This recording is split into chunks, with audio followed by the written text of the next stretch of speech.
تحياتي، جهاد كورو من روتردام، المدينة الهولندية، العاصمة الاقتصادية لهولندا. تجمع لعشرات الكردستانيين ومناصري حزب العمال الكردستاني PKK في روتردام فوق جسر إيراسموس، تنديدا بالقصف التركي على مدينة عفرين والهجوم التركي على مدينة عفرين في روجافاي كردستان في كردستان سوريا، وبالتعاون مع فصائل المعارضة السورية. الهجوم على مدينة عفرين، تجمع لعشرات الكردستانيين في روتردام فوق جسر إيراسموس.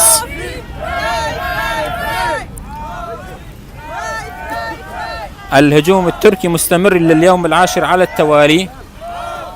المظاهرات الكردستانيين استمرت من أمستردام إلى روتردام إلى لاهاي في هولندا وباقي المدن الهولندية.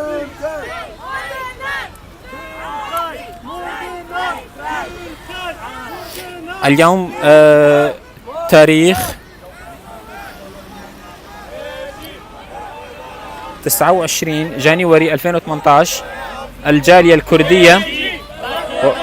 الكردية في هولندا تتظاهر تنديدا بالقصف التركي والهجوم التركي على مدينة عفرين.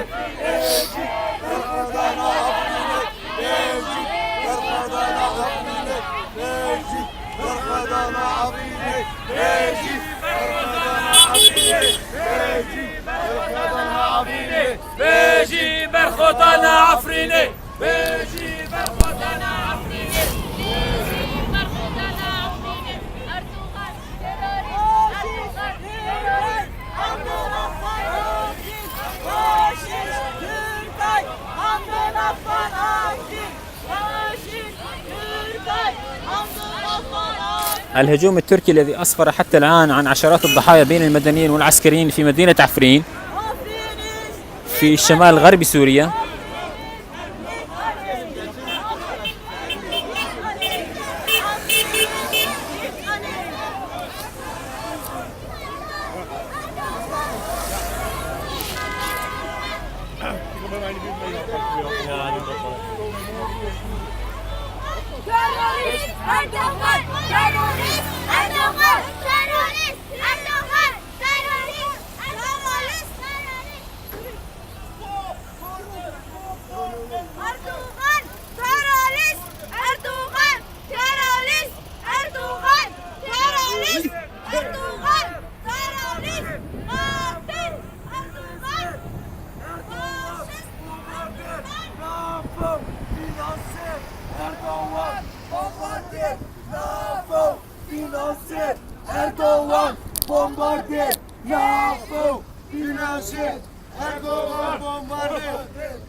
زمان عربي كان سيدنا ولا؟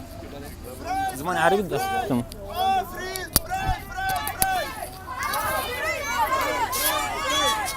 وأحد المتظاهرين وهو من كرد سوريا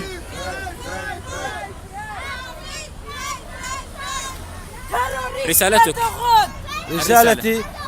رسالتي إلى المجتمع الدولي طرد الجمهورية التركية من حلف الناتو وحظر جوي على مناطق الكردية وخاصة في عفرين. هل تعتقد أن معركة عفرين ستطول أكثر من الفترة المحددة؟ نعم، لأن إرادة الشعوب لا تقهر أبدا. تعتقد أن عفرين ستكون كوباني ثانية؟ أعتقد أنها ستكون مقبرة للدكتاتور وجيش الإسلامفوبيا. ما رأيك بمشاركة الفصائل السورية في هذه المعركة؟ خيانة للثورة السورية. شكرا جزيلا.